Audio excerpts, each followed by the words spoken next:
Como decíamos, Pastor Boris, y anunciábamos, como cada viernes nos acompaña nuestro hermano, abogado, Alberto González Meneses, quien ya está con nosotros. Le vamos a saludar y vamos a tener el comienzo de un nuevo ciclo de conversación. Así es que, hermano Alberto, muy bienvenido.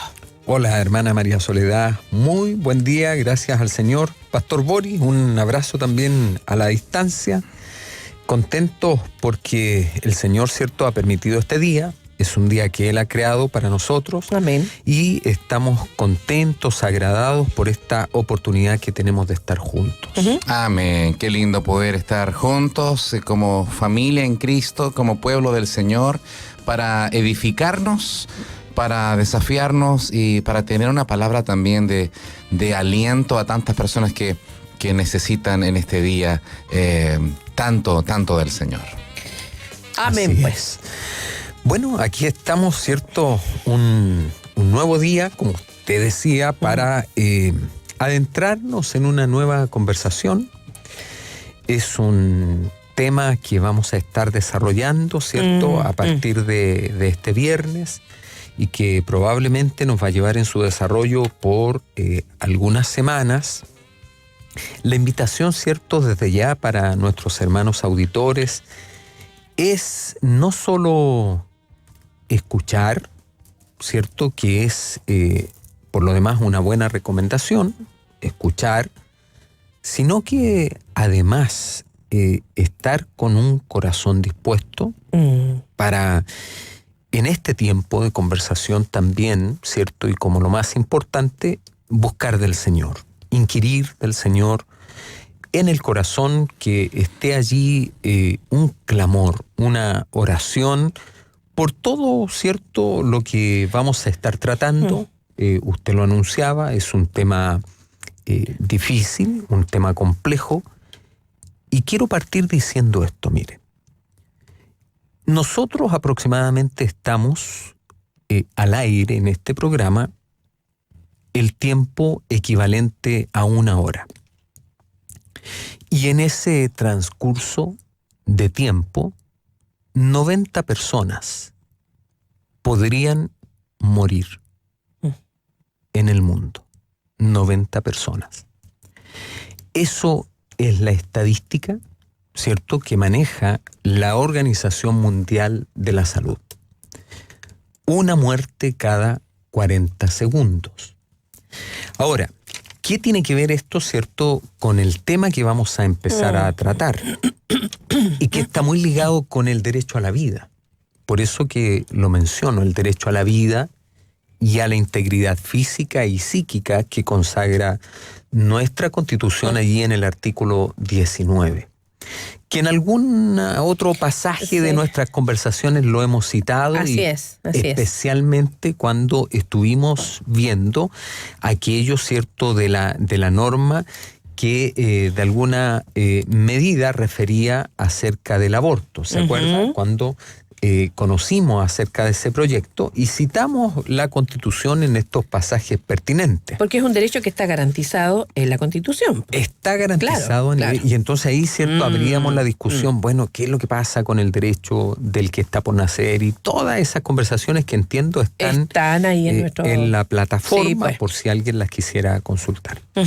Decir, perdón, antes de continuar, hermano Alberto, que el tema que vamos o que usted nos va a comenzar a compartir, para que se transforme en un tiempo de conversación edificante también para usted, mi hermano, mi hermana, decir que esto no viene lejos de lo que se compartió viernes anteriores, porque recuerden que veníamos viendo el perfil del joven hoy. Bueno, tiene mucho que ver también toda esta situación. Tiene que ver, porque de hecho nosotros hacíamos en esa oportunidad el alcance de cómo en esta construcción, ¿cierto?, del perfil de los jóvenes hoy día, muy ligados por lo demás a la soledad, muy ligados a relacionarse con plataformas tecnológicas, con tablet, con equipos, ¿cierto?, que la tecnología ha ido desarrollando, más que con seres humanos, más que con personas, y donde ellos construyen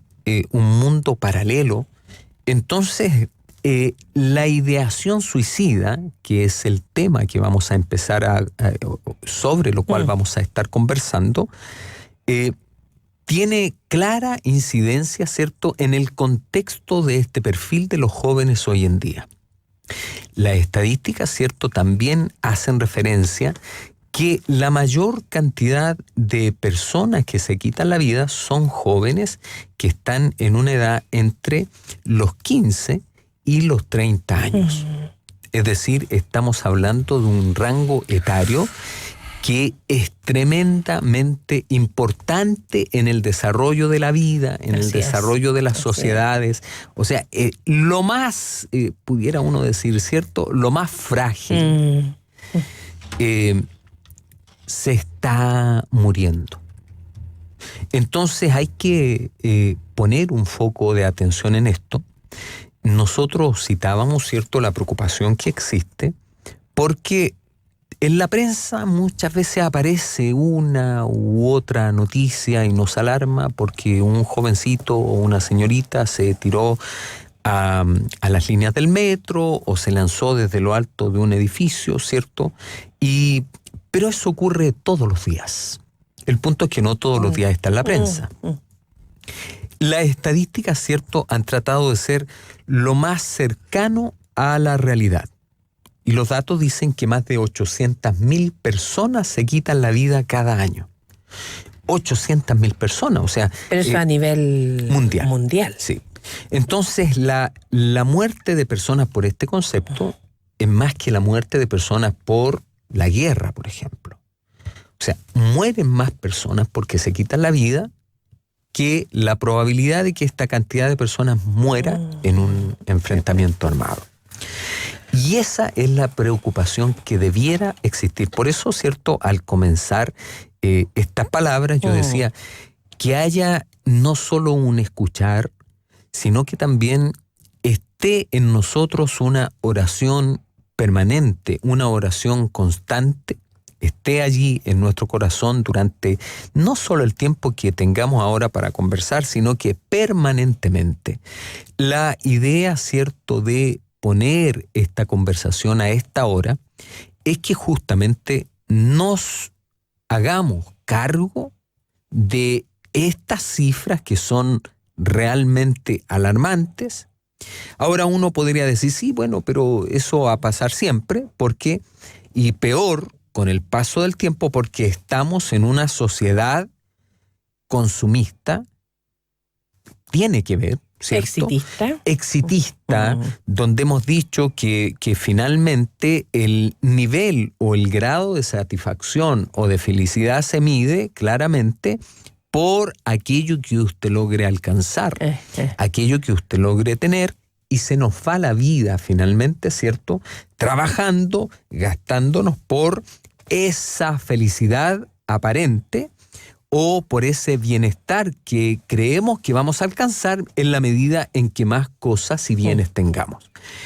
Y en esta dinámica, ¿cierto?, de ir adelante en esa búsqueda desenfrenada de cosas, también nosotros como padres muchas veces involucramos a toda nuestra familia, y digo esto principalmente por el deseo, ¿cierto?, de que nuestros hijos se desarrollen, alcancen grados académicos y el éxito también, como decimos, el éxito profesional, sin medir o sin evaluar o sin considerar muchas veces las consecuencias que vamos a tener en la vida personal de nuestros hijos o de nuestras hijas. Por otra parte, no es solamente las cifras que son muchas veces aparentemente frías. Probablemente algunos de nuestros hermanos y hermanas que están en sintonía hayan sido testigos en sus colegios, los colegios de sus hijos, en los liceos, de situaciones de esta naturaleza que ha enlutado a estos establecimientos, porque cada cierto tiempo escuchamos y vemos alrededor de adolescentes que son amigos cercanos a los hijos, y Dios también libre que también haya personas que sus propios hijos hayan intentado o se hayan también tenido esta idea suicida. Pero es parte también no solo de cifras, sino de testimonios que están muchas veces más cerca de lo que nos gustaría. Eso es así, ¿cierto? Lo entendemos. Hacemos esta mención a las cifras porque de alguna manera nos muestran, ¿cierto?, un dato que a pesar de la frialdad del número, es un dato duro objetivo, y objetivo, porque imaginemos, ¿cierto?, que lo que decíamos, 90 personas, según esta estadística, 90 personas podrían morir en el espacio que dura este programa.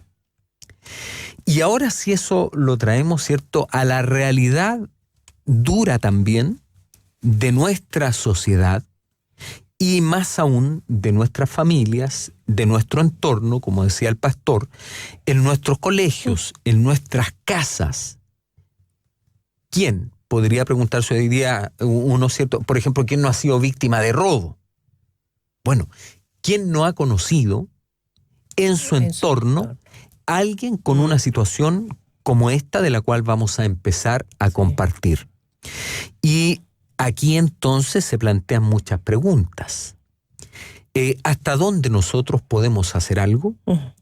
¿Qué podemos hacer para entender verdaderamente el fenómeno? Porque pensemos, ¿cierto?, que una muerte, y particularmente si es una muerte no esperada, no prevista, o sea, de un joven en una edad entre 15 a 30 años, como lo citábamos, ¿cuál es el caos? ¿Cuál es el dolor que sobreviene sobre los padres, sobre los hermanos, sobre la familia, sobre los cercanos, sobre los compañeros de colegio, sobre los colegas del trabajo? O sea, hay toda una problemática asociada, hay todo un dolor, toda una situación de contexto, ¿cierto?, de conflicto asociada. El punto es que no vimos de aquello que se estaba, ¿cierto?, desencadenando ante nuestros ojos. ¿Qué no fuimos capaces de observar? ¿Qué no fuimos capaces de mirar? Sobre eso es sobre lo que queremos comenzar a compartir con mucho, ¿cierto?, cuidado, con mucho respeto también, sabiendo que dentro de nuestros hermanos auditores, o nuestros amigos auditores, pudiera haber alguien, ¿cierto?, que sea alcanzado por la realidad de esta conversación. Y entonces queremos que sea un tiempo para edificación también, como lo hemos dicho siempre, edificación, un tiempo de riqueza en el Señor y de cómo juntos buscamos en el Señor construir una respuesta para este tipo de situaciones y de problemáticas sociales que hoy día están afectando a nuestros niños. Bueno, que haya también una palabra de consolación y de esperanza por si hay alguien en la sintonía en que el hecho de compartir y de conversar este tema pueda abrir a lo mejor alguna penita, alguna herida, algo. Entonces, invitarle a que esté también muy atento o atenta, o si hay alguien que necesita consolación al respecto, la pueda también tener en este tiempo de conversación, porque aquí no se trata de, de buscar culpables de una situación como esta, que es tan dolorosa, especialmente cuando ocurre al interior de la familia, cuando puede que sea tal como usted lo decía, a lo mejor algún compañero de nuestros hijos, algún amigo de nuestros hijos, pero cuando ocurre al interior de la familia, donde queda la incógnita ahí de por qué ocurrió esto.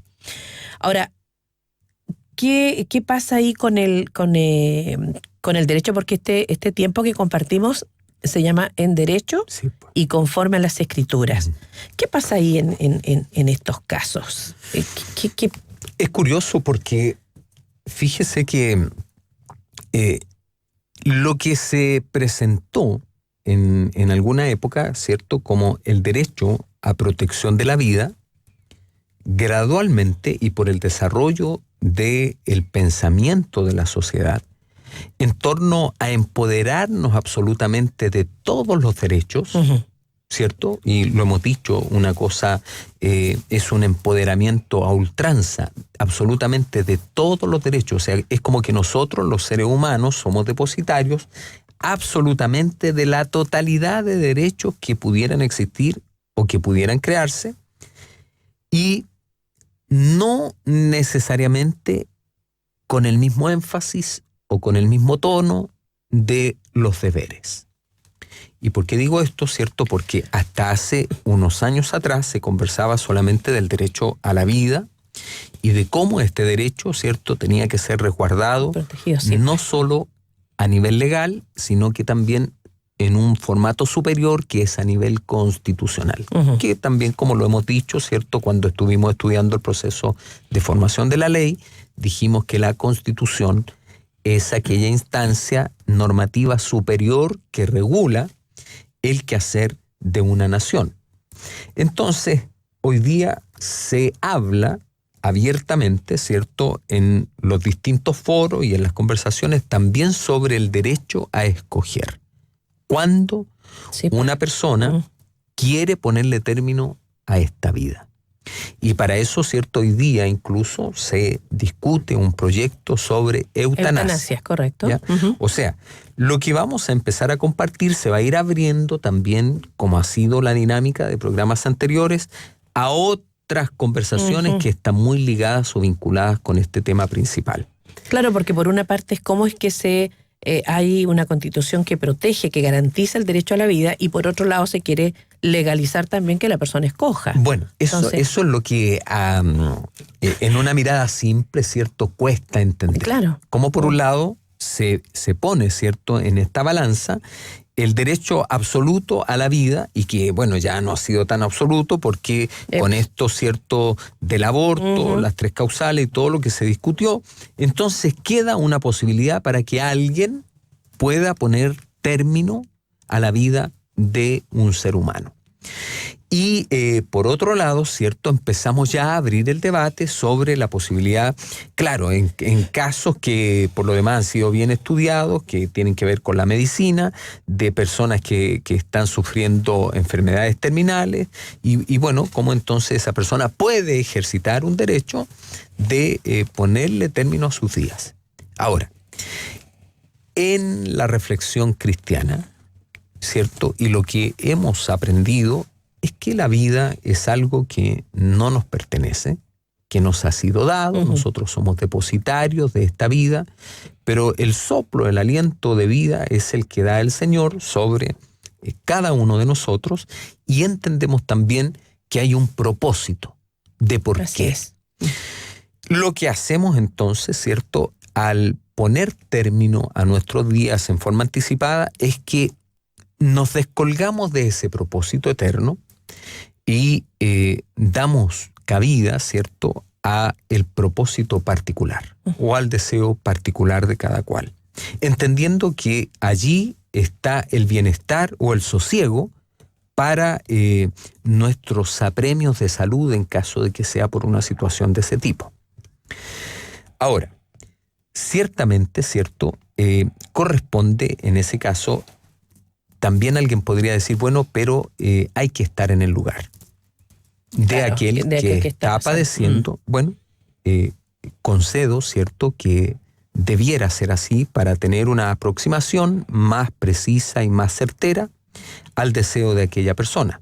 Sin embargo, cualquiera sea la situación, termina primando aquello, ¿cierto?, que creemos conforme a la Escritura, que la vida ha sido dada por Dios, que hay un propósito de fondo que es para buscarle a Él, para conocerle a Él, y seguramente cuando nos hemos encontrado con Él, ¿quién, cierto?, quién osaría poner término a sus días? Son situaciones complejas, difíciles, que es necesario entenderlas con un mayor examen, con mayor rigor, Y por eso, cierto, también hemos hablado de llevar adelante esta conversación con el respeto que se requiere, con el cuidado que se requiere, y que podamos avanzar. ¿Para qué? Nuestro propósito al hablar sobre estos temas es justamente, cierto, que vamos construyendo también entre nosotros los cristianos una mirada acerca de estas cosas desde los fundamentos escriturales, desde la palabra, para que entonces de esa forma podamos ser de verdadera ayuda para aquellos que están sufriendo situaciones como estas. Lo decíamos también en los casos de violencia, cuando hablamos acerca del aborto, cuando estuvimos tocando lo correspondiente a los matrimonios, y así ha sido en cada oportunidad. Es un servicio, es una disposición, primero ante el Señor, ¿cierto? Y luego ante nuestros hermanos que pudieran estar viviendo situaciones como aquellas que nosotros conversamos, y cómo muchas veces podemos construir una red de apoyo, una red de ayuda para salirles al encuentro de parte del Señor con una palabra que sea liberadora. Y si usted, por lo demás, conoce algún joven, alguna señorita que esté en una situación como esta, a veces nosotros, fíjese, hermana María Soledad y pastor, nosotros vemos esto tan grande que preferimos restarnos. Y no entramos o no nos disponemos para que el Señor nos use, ¿cierto?, en una situación como esta, y podríamos, quién sabe, librar a alguien de la muerte. O sea, eso significaría estar atentos a quien está pidiendo auxilio. Ciertamente, es así. Ahora, ¿cómo conocer, cómo saber que esa persona está en problemas si no lo da a conocer, si no lo expresa? O sea, hay varias... Bueno, aquí, ¿cierto?, la conversación sí, se empieza a abrir a muchas cosas, pero quisiera que partiéramos, ¿cierto?, como siempre lo hacemos también, instalando un contexto. ¿Qué es el suicidio?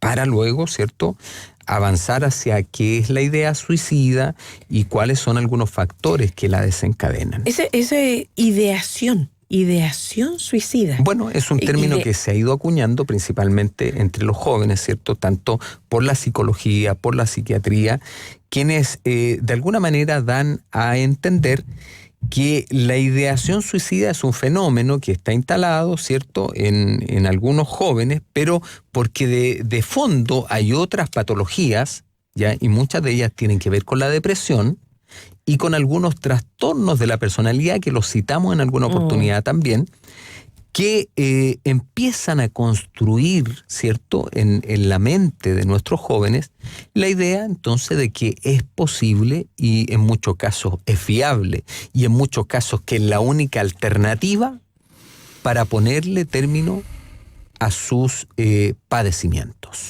Sí, de hecho, en estas ideas suicidas, obviamente que ahí el Ministerio de Salud de nuestro país está también atento. Hay materiales que se pueden ver, bajar desde la página de minsal.cl, porque este es un tema país, es un tema de salud pública, de salud de carácter mental. Por otra parte, también todos somos susceptibles a influencias. Sí. Todos somos influenciables y todos nosotros ejercemos cierta influencia. A nivel de adolescencia también se ha estado... hace muy poco tiempo se instaló el tema de una serie de televisión que tenía justamente esta problemática, pero en vez de mostrarlo, se veía como un incentivo, casi poner como héroe a las personas que tomaban o a los jóvenes que tomaban esa decisión, y se empezaron a replicar en diferentes partes del mundo. Se empezó a idealizar y fue muy discutida una serie de esta naturaleza, pero no es la única. Hay canciones que son de carácter depresivo, hay letras que también van insinuando esto. Por lo tanto, qué importante que que cubramos desde el punto de vista cristiano, ¿no es cierto? Cubrir a los hijos, a los amigos de nuestros hijos en oración, en la medida que cada uno pueda también tener estos grados de influencia, el poder conocer con quién se reúnen los hijos, cuál es la red de contención, de amistad que tienen, planteando el tema de la influencia que son, en este caso los adolescentes y jóvenes, son susceptibles. Y ahí volvemos al mismo punto que hemos venido tratando desde hace un buen tiempo, hermano Alberto y pastor, el rol de los padres. Una vez más. Bueno, es gravitante no solo en este tema, sino que en todos los temas, porque de alguna manera, ¿cierto? Lo que hemos dicho al respecto es que los padres no siempre asumimos la plena responsabilidad que tenemos en torno a nuestros hijos. Y no solo hemos limitado esta responsabilidad a un contexto de proveer o de entregar, ¿cierto?, de satisfacer aquellas necesidades materiales, que por cierto es una responsabilidad, es un deber, es una obligación. Pero no se circunscribe solamente a eso, no se limita solo a que el papá o la mamá provean y abastezcan, ¿cierto?, como si esto fuera un gran mercado, a la familia de todas aquellas necesidades que los hijos requieren y demandan en cuanto a vestuario, en cuanto a comida, en cuanto a satisfacción de entretención. No solo eso, o sea, fíjese que el relato, el testimonio de una madre que perdió a su hijo a los 20 años, es que ella, creyendo que durante toda la vida, tenía una cercanía con su hijo, un apego con su hijo, y tenían conversaciones, incluso dice ella, largas conversaciones sobre algunos temas, y en esa tranquilidad de ella, de creer que todo estaba bien, a los 19 años su hijo le dice: no tienes idea de lo que yo pienso, no tienes idea. Y eso para ella fue devastador, porque habían ya transcurrido 19 años de su vida, de la vida del niño. Claro. Y darse cuenta ella como madre que no tenía idea, ¿cierto?, de aquello que pensaba su hijo. El hijo a los 20 años se quitó la vida. Y eso para ella fue aún más tremendo, porque no supo leer aquellas evidencias muy sutiles en algunos casos que mostraban que su hijo tenía una situación no resuelta. Y eso es lo complicado. Y yo creo que para muchos de nosotros, ¿cierto?, eso puede ser golpeador, porque tal como lo decía usted, ¿cierto?, y hacía una clara referencia al pastor Boris, los padres muchas veces estamos en un divorcio respecto de la vida de nuestros hijos. No sabemos cómo piensan, no sabemos lo que sienten, o sea, con suerte muchas veces sabemos que son nuestros hijos, pero no les conocemos realmente. Y sobre todo en el contexto evangélico decimos, bueno, lo importante es que el Señor les conozca. Y nosotros, ¿cierto?, de alguna manera nos retiramos, retrocedemos y no ejercitamos el deber de padre o de madre de estar sobreviendo aquello que está pasando con la vida de nuestros hijos. Y sus puntos de encuentro, sus relaciones, su mundo, es un mundo paralelo. Y lo decíamos, ¿cierto?, a propósito del uso de las plataformas y todo lo demás. Los hijos hoy pasan gran parte del tiempo dedicado a buscar información y a establecer relaciones con otras personas a través de la tecnología. Y el cara a cara, esta relación personal, esta conversación se ha ido cada vez perdiendo, ¿cierto?, al punto que hoy día está en extinción. ¿Qué padre o qué madre se reúne con sus hijos para tener conversaciones e indagar acerca de lo que está pasando en la vida de nuestros hijos? Mientras eso no ocurre, la vida de ellos está avanzando aceleradamente. Es alarmante porque todo lo que el mundo y la sociedad construyen es así de rápido. Sí, sí. Y de pronto nosotros abrimos los ojos y ya el mundo cambió. Y volvió a cambiar y sigue cambiando continuamente. Y en esa vorágine es donde estamos todos metidos y cuanto más nuestros hijos. Entonces, que de alguna manera, ¿cierto?, esto nos ayude para tomar nota y, si estamos a tiempo, comencemos en este proceso de reversión. Eso. O sea, volvamos a veces está como muy de moda todo lo vintage. ¿Ah? Los muebles antiguos, ¿cierto? Las lámparas antiguas y todo, y la gente se preocupa y paga mucho dinero por eso. Volvamos a lo antiguo también con nuestros hijos, en cuanto a recuperar la conversación, el diálogo, el mirarle a la cara, el verle los ojos, el conocer sus expresiones. Porque cuando uno escribe, ¿cierto? Y no es lo mismo, no estamos viendo. Pero cuando yo le miro a usted a los ojos y veo su cara y veo su rostro y logro saber, ¿cierto?, qué está pasando con usted, eso se ha perdido. Entonces, allí es donde cobra plena vigencia, ¿cierto?, sí, esto que nos decía el pastor y la enorme responsabilidad que tenemos. Usted va a dar, no sé si una definición o acerca de la palabra en sí. El suicidio tiene una definición y a lo mejor esto es lo que usted puede considerar como lo fome, pero tiene una definición. El suicidio es un latinismo, ¿cierto?, que se construye con dos términos, sui y caedere. ¿Y qué? Caedere. Caedere. ¿Ya? El sui tiene que ver con uno mismo, ¿ya? Con uno mismo. Y caedere tiene que ver con matar. Si uno lo tomara literal es como matarse uno mismo. Pero luego, ¿cierto?, los estudiosos de este fenómeno han construido algunas definiciones que son bien interesantes.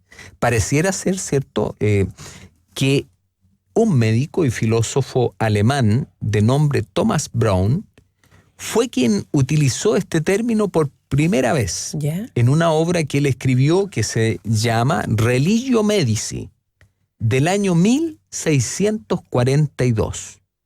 Y este señor, ¿cierto?, que estudió este fenómeno, él distinguió sobre el hecho de matar a otra persona y el homicidio de uno mismo. Así lo describió. Ajá. O sea, hay una notoria diferencia, ¿cierto?, en cuando uno le quita la vida a otra persona, pero cuando atenta contra su propio cuerpo. Es un acto de autoperjuicio, dijo un psiquiatra británico, Erwin Stengel. Es un acto de autoperjuicio. Y hay otra definición de un francés que yo la encuentro bastante interesante, un sociólogo, Jean Bachler, en su obra Los suicidios del año 1975, él dice que es toda conducta que busca y encuentra la solución de un problema existencial en el hecho de atentar contra la propia vida. O sea, él lo plantea como que esto es una solución, no es que lo esté validando, por cierto, solamente está construyendo una definición, pero lo plantea en ese sentido, que esto viene a ser una solución a un problema existencial. Y esto, fíjese que me hace mucho sentido, porque claro, pues, si la respuesta, ¿cierto?, a la problemática existencial, a la insatisfacción de la vida del hombre, no solo de los jóvenes, sino que del hombre en general, aparece válidamente como la muerte, porque no vemos otra posibilidad. Claro. O sea, llega a tal el querer escapar de este cuerpo que nos tiene atrapados en deudas, en obligaciones, como lo decíamos, ¿cierto?, con nuestro hermano Eduardo Murillo, Sí, pues. obligaciones o compromisos o necesidades, muchas de ellas autoinventadas. Porque si usted pregunta si realmente necesita todo lo que tiene o todo lo que quiere tener, lo más probable es que la respuesta sea no. Y ahí viene a mi mente una frase que en más de alguna ocasión a lo mejor nosotros como padres hemos usado. Y pasamos entonces el cargo a los hijos cuando dicen, oye, pero si yo me estoy matando por ti. Sí, pues. Para que puedas estudiar, para que seas alguien. Todos los días me mato trabajando. Sí, pues. Le endosamos una responsabilidad. Claro. O sea, es como estarle diciendo, mira, por culpa tuya me estoy matando para... había otros términos, la abuelita decía, me estoy pelando el lomo. Pastor, ¿usted quiere...? Sí, pues, agregar también a estos conceptos, uno que entregó la OMS, la Organización Mundial de la Salud del año 2001, un profundo dolor y malestar psicológico que impide continuar con la vida y del cual ni se visualizan alternativas de salida o solución. Qué tremendo eso. Qué interesante que esta organización, que no, obviamente no es cristiana, pero sí puede reconocer que las personas que llegan a esta, primero, ideación y después pasar por el otro proceso que es el intento y después el suicidio consumado, es este profundo dolor, malestar psicológico que no se ve salida, y es inevitable para los que somos hijos del Señor recordarnos de algunos salmos. Por eso que se dice que los salmos son tan terapéuticos. ¿Por qué? Porque manifiestan las emociones de hombres como todos nosotros, personas comunes y corrientes, que nos enfrentamos a momentos en que parece que no hay salida. Y el salmista, por ejemplo, en el capítulo 43, verso 5, dice, ¿por qué te abates, oh alma mía? ¿Por qué te turbas dentro de mí? Pero no deja solamente la pregunta, espera en Dios, porque aún he de alabarle, salvación mía y Dios mío. Pero la falta de esperanza, la falta de no ver ninguna salida, hace que jóvenes, adolescentes, personas mayores estén también tomando. Por eso que la transmisión de la fe no puede ser transmisión de la religión, sino transmisión de la vida verdadera, la vida en Cristo, de lo cual somos también responsables, como le dijera también ahí el mismo Caín, ¿soy yo acaso guarda de mi hermano?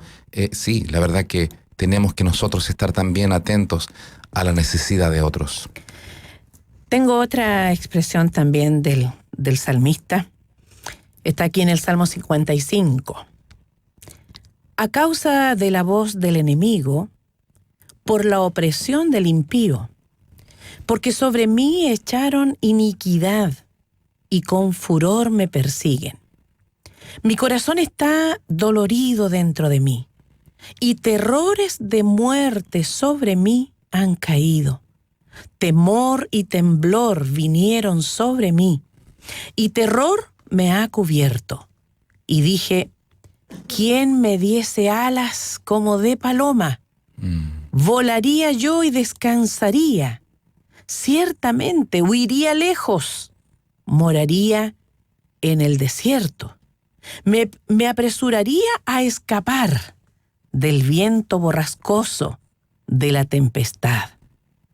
Pero ahí no se quedó tampoco el salmista, sino que encontró lo que dice más adelante. Dice, pero en cuanto a mí, una vez más, ¿no? En cuanto a mí, a Dios clamaré, y el Señor me salvará.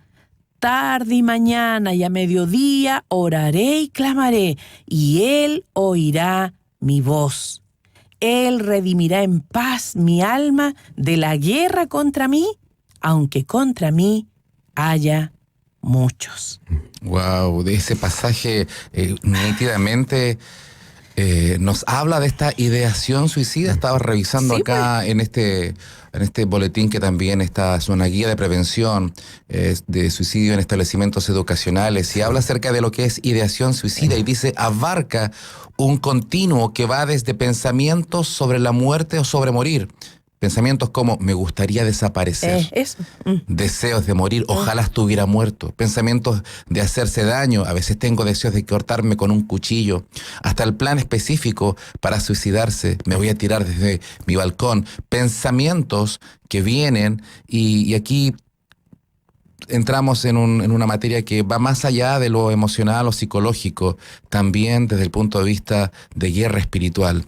Hay pensamientos que son humanos, que nacen del espíritu humano, pero también reconocemos bíblicamente que hay una voz también que el enemigo Sí, pues. va instalando. Sí, pues. Y de eso también hay testimonios de personas que han recibido, han escuchado: quítate la vida, no hay solución. Por lo tanto, muchas veces puede ser influencia de otros, pueden ser pensamientos propios, pero también como cristianos bíblicos sabemos que hay un enemigo de nuestras almas que nos incita a poder dañarnos y dañar a otros.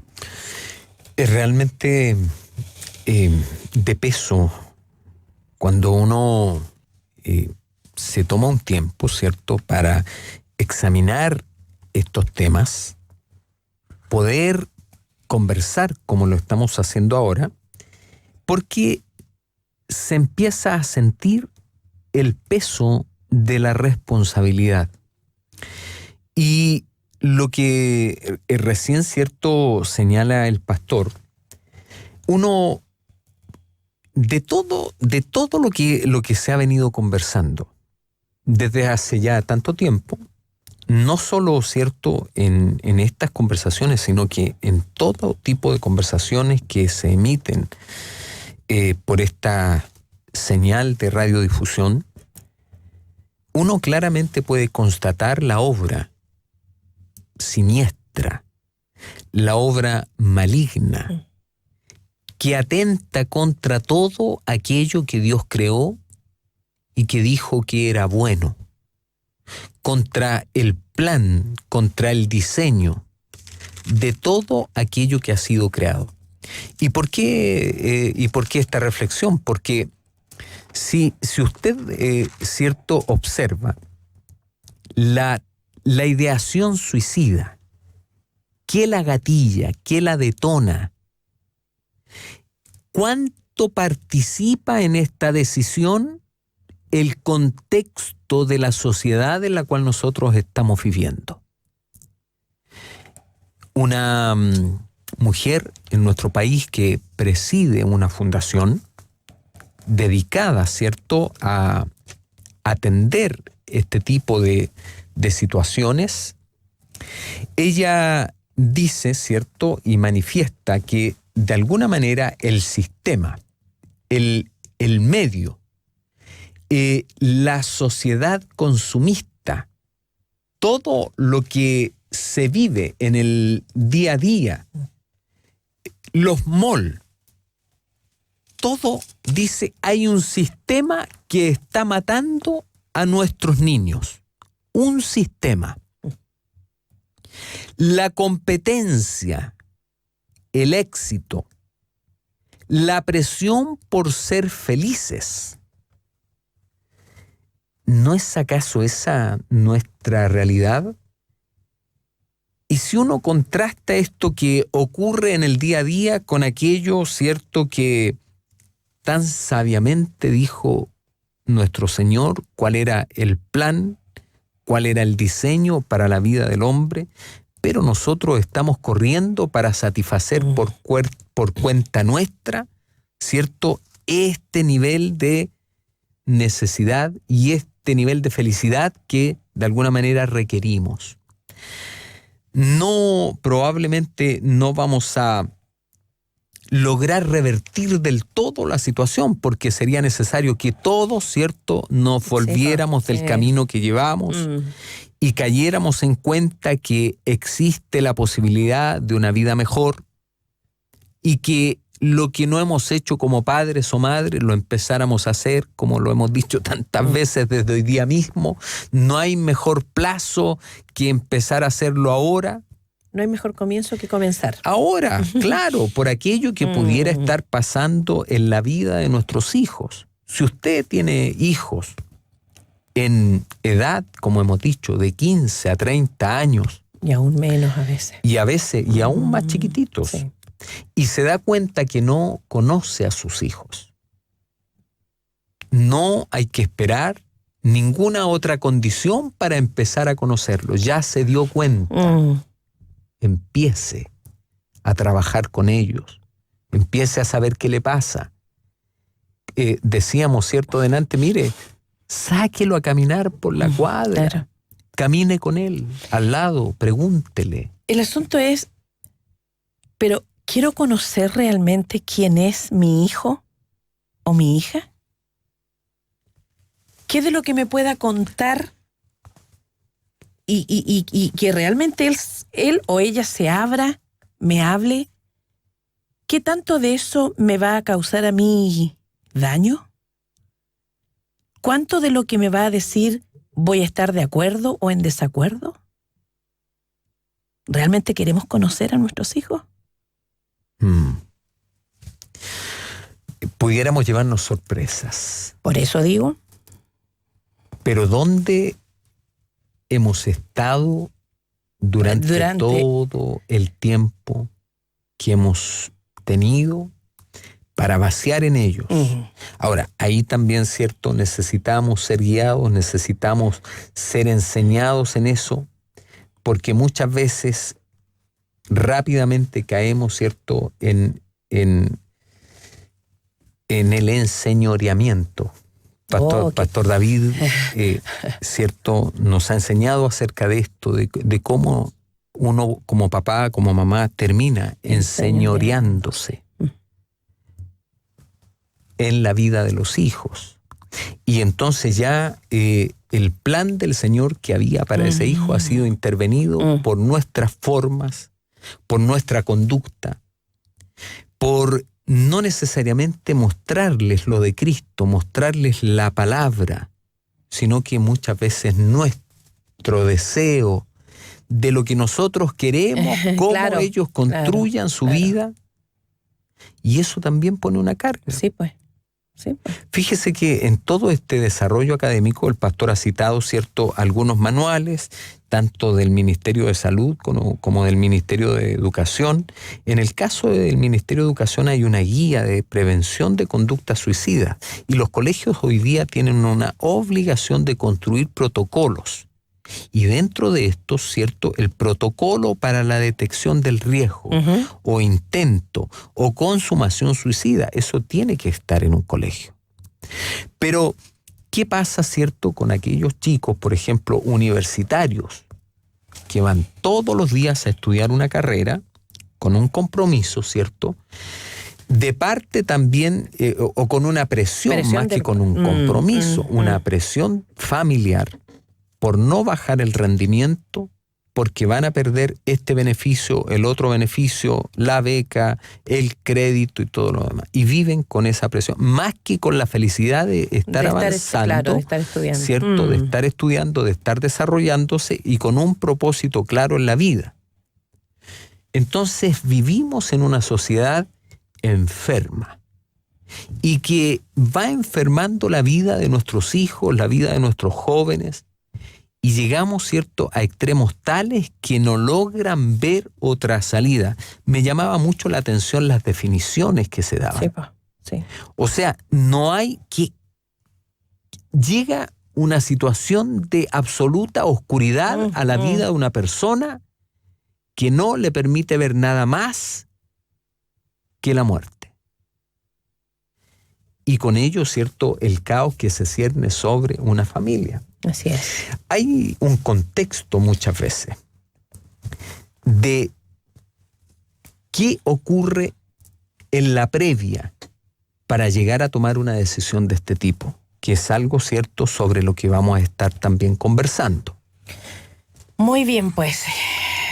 Un tema para comenzar a meditar. que se siga conversando también. E invitarle para que los días viernes nos juntemos y sea un tiempo también para usted, mi hermano, mi hermana. Veo ahí también varios mensajitos una vez más. No se trata de que aquí usted va a encontrar la solución ni nada de eso, sino que, como siempre decimos, ¿verdad? Todo lo que se comparte es para que tomemos lo que a cada uno le corresponde. Así es. Pastor Boris. Son algunos pincelazos de un tema que es muy profundo y que en algunos casos corresponde a una depresión, por ejemplo, endógena, donde se necesita un tratamiento. Porque es un tema ya de donde se segregan ciertas sustancias a nivel cerebral, a nivel de metabólico. Por lo tanto, es un tema que es muy amplio, pero lo que sí podemos decir con toda certeza: venid a mí todos los que estéis trabajados y cargados, y yo os haré descansar. Tenemos al doctor por excelencia, tenemos al consolador por excelencia, tenemos a nuestro Señor Jesucristo, que nos ama profundamente. Dios nos ama con un amor incondicional. Decirle a usted, amigo, amiga, que si ha pasado por momentos donde ha venido estos pensamientos, el Señor le sigue amando. Y cuando parece que no hay salida, sí la hay. Su nombre se llama Jesús. Así que ¿hay esperanza? Claro que hay esperanza. Amén. Así es. Amén. Bueno, ahí veo que hay muchas preguntas, Sí. hay comentarios. hay Vamos a sí. estar desarrollando esto. Hoy día solo estamos dando como la partida inicial. A propósito de lo que decía el pastor, hay jóvenes, ¿cierto?, hoy día que se están cortando, que se están flagelando, porque no encuentran salida a su problema existencial. Y la familia debe ser una cobertura importante para la vida de estos jóvenes. Sobre todo esto vamos a seguir conversando en los viernes siguientes, así que ahí está la invitación. Y no dejemos, ¿cierto?, de tener ese ruego, ese clamor, esa oración. Probablemente mientras ya concluyendo, ¿cierto?, este espacio, muchos han tomado la decisión de quitarse la vida. Y debemos seguir entonces trabajando. Es un deber, es un llamado, que así lo podamos sentir. El Señor dijo que hay un ladrón. Y el ladrón no viene sino para hurtar y matar y destruir. Yo he venido, dijo, para que tengan vida y para que la tengan en abundancia.